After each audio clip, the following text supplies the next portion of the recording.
اعوذ باللہ من الشیطان الرجیم بسم اللہ الرحمن الرحیم وَإِذَا قَرَأْتَ الْقُرْآنَ جَعَلْنَا بَيْنَكَ وَبَيْنَ الَّذِينَ لَا يُؤْمِنُونَ بِالْآخِرَةِ حِجَابًا مَسْتُورًا وَجَعَلْنَا عَلَى قُلُوبِهِمْ أَكِنَّةً أَن يَفْقَهُوهُ وَفِي آذَانِهِمْ وَقْرًا وَإِذَا ذَكَرْتَ رَبَّكَ فِي الْقُرْآنِ وَحْدَهُ وَلَّوْا عَلَى أَدْبَارِهِمْ نُفُورًا صدق اللہ العظیم۔ وَإِذَا قَرَأْتَ الْقُرْآنَ، اور اے پیغمبر صلی اللہ علیہ وسلم جب آپ قرآن پڑھتے ہیں، جعلنا بینک وبین الذین لا یؤمنون بالآخرۃ، تو ہم آپ کے اور ان لوگوں کے درمیان کہ جو آخرت پر ایمان نہیں رکھتے، حجابا مستورا، ایک پردہ حائل کر دیتے ہیں۔ حجاب ایک پردہ، مستورا لٹکا ہوا یا اندیکھا نظر نہ آنے والا پردہ ہم حائل کر دیتے ہیں ان لوگوں کے درمیان جو کہ آخرت پر یقین نہیں رکھتے اور آپ کے درمیان۔ وَجَعَلْنَا عَلَى قُلُوبِهِمْ أَكِنَّةً، اور ہم ان کے دلوں پر ایک ایسا غلاف چڑھا دیتے ہیں، أَن يَفْقَهُوهُ، کہ جس کی وجہ سے یہ سمجھتے نہیں، وَفِي آذَانِهِمْ وَقْرًا، اور ان کے کانوں میں ڈانٹ دے دیتے ہیں، وَإِذَا ذَكَرْتَ رَبَّكَ فِي الْقُرْآنِ وَحْدَهُ، اور جب آپ اپنے رب کا اس قرآن پاک میں تنہا ذکر کرتے ہیں، یعنی توحید کو جب آپ ذکر کرتے ہیں، وَلَّوْا عَلَىٰ أَدْبَارِهِمْ نُفُورًا، تو یہ لوگ نفرت کے عالم میں پیٹ پھیر کر چل دیتے ہیں، تو یہ لوگ پیٹ پھیر جاتے ہیں نفورا، نفرت کی وجہ سے۔ اللہ تبارک و تعالیٰ نے یہاں پر یہ بات ارشاد فرمائی کہ اے نبی صلی اللہ علیہ وسلم، جب آپ قرآن پاک کی تلاوت کرتے ہیں، قرآن پاک کو پڑھتے ہیں، تو یہ لوگ جو کہ منکرین آخرت ہیں، کافر ہیں، مشرک ہیں، ہم ان کے اور آپ کے درمیان ایک پردہ حائل کر دیتے ہیں۔ وہ پردہ دراصل ضد کا پردہ ہے، عناد کا پردہ ہے، حق کو سوچنے سے محرومی کا پردہ ہے۔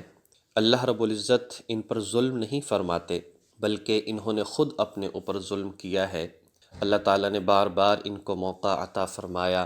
ان کو قرآن سنایا گیا، اور نبی علیہ السلام نے بہت سارے موقعوں پر ان کو راہ راست پر لانے کی کوشش کی، لیکن انہوں نے ہمیشہ ضد کی بنیاد پر، دشمنی کی بنیاد پر، نفرت کی بنیاد پر آپ کا جو ہے وہ انکار کرتے رہے، اور اس چیز کو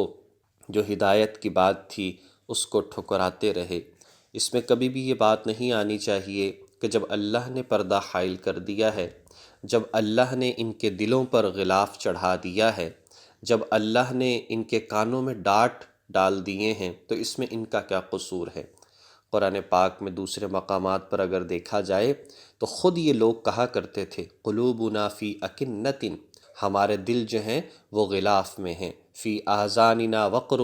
ہمارے کانوں میں ڈانٹ ہیں، وبیننا وبینک حجاب، ہمارے تمہارے درمیان پردہ ہے، فاعمل اننا عاملون، ہم بھی عمل کر رہے ہیں، اے نبی، اے مسلمانوں تم بھی عمل کرو۔ نعوذ باللہ، تمہاری یہ غلط باتیں، لایا ہوا نیا دین، یہ ہمارے دلوں پر اثر نہیں کر سکتا، یہ ہمارے کانوں میں نہیں پڑ سکتا، اور اسی طریقے سے یہ جو باتیں تم دکھاتے ہو انہیں ہم دیکھ نہیں سکتے۔ تو خود بار بار حق بات کو انہوں نے جھٹلایا ہے، ٹھکرایا ہے، جس بنیاد پر پھر مہر لگا دی گئی، اب یہ سیدھے راستے پر آنے والے نہیں ہیں۔ تو اسی بات کو یہاں ذکر کیا ہے جب آپ قرآن پاک کو پڑھتے ہیں، اور ظاہری بات ہے قرآن میں تو توحید ہے، قرآن میں تو ایک اللہ کی عبادت کا ذکر ہے، تو جب آپ ایسا کرتے ہیں تو اس سے انہیں نفرت ہے۔ یہ تو ظاہر ہے کہ اللہ کی عبادت کے ساتھ ساتھ شرک کو پسند کرتے ہیں، اللہ کی قسمیں اٹھانے کے ساتھ ساتھ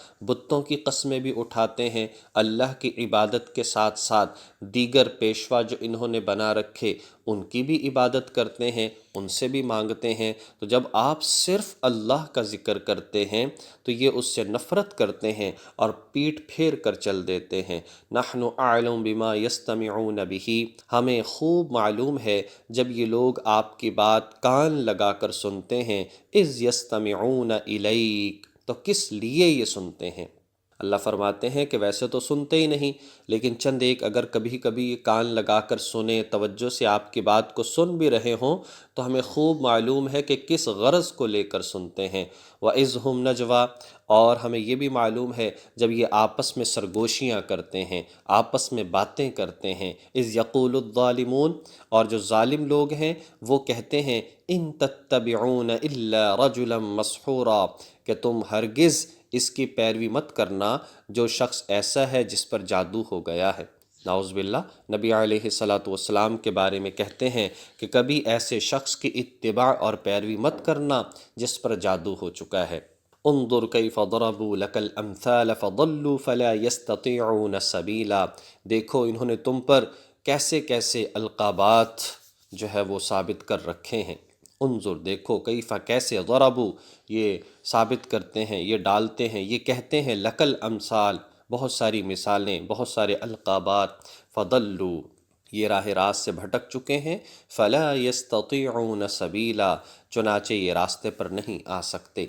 نبی علیہ السلام کو کبھی یہ مسحور کہتے، جادو کیا ہوا، کبھی ساحر کہتے کہ یہ جادو کرنے والا ہے، کبھی مجنون کہتے کہ نعوذ باللہ یہ دیوانہ ہے، کبھی کاہن کہتے کہ یہ جو ہے یہ جادو وغیرہ کرنے والا ہے، کبھی کذاب کہتے کہ یہ سچا نہیں ہے۔ تو اس طرح سے مختلف باتیں حضور علیہ السلام سے کہا کرتے تھے، اور یہ سارا کا سارا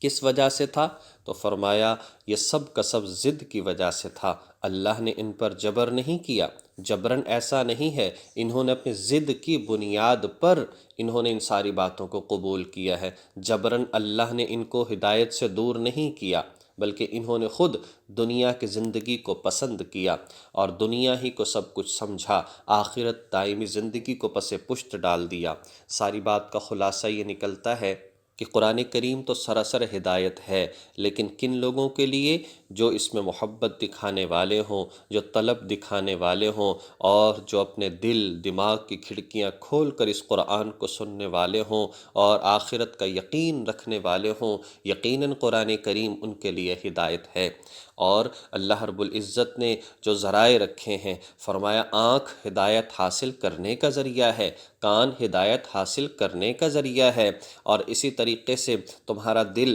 ہدایت حاصل کرنے کا ذریعہ ہے۔ اور جب ان چیزوں کو صحیح استعمال نہیں کرو گے اور ان سے ہدایت حاصل نہیں کرو گے تو ظاہر ہے کہ بے ہدایتی پھر ان طریقے سے اندر جائے گی اور انسان دین سے دور ہوتا چلا جائے گا۔ باقی ہے کہ دین کو سنا جائے تو عمل کرنے کی نیت سے، اس طرح نہیں کہ ہم دینداروں پر اعتراض کریں گے، اس لیے نہیں کہ ہم دین کو ڈیگریڈ کریں گے، اس لیے نہیں کہ ہم مسلمان جو ہیں ان کو بے عزت کریں گے، ہرگز ایسا نہیں ہونا چاہیے۔ اور نبی علیہ السلام کے وہ غلط قسم کے القابات اور بری باتوں سے پکارتے، اس لیے اے ایمان والو، تمہیں چاہیے حضور کے اتنے سارے نام قرآن کریم میں ایک طرف لکھے ہوئے 99 نام، اور اسی طرح سے بہت سارے احادیث میں نام، ان پیارے ناموں کے ساتھ اللہ کے نبی کو یاد کیا کرو، درود و سلام پڑھا کرو، حضور کے احسانات کو سامنے رکھ کر پھر حضور علیہ السلام پر درود پڑھا کرو، حضور کی زندگی کو پڑھو تاکہ محبت پیدا ہو اور عمل کرنا آسان ہو جائے۔ اللہ جل شانہ توفیق عمل نصیب فرمائے۔ وآخر دعوانا ان الحمد للہ رب العالمین۔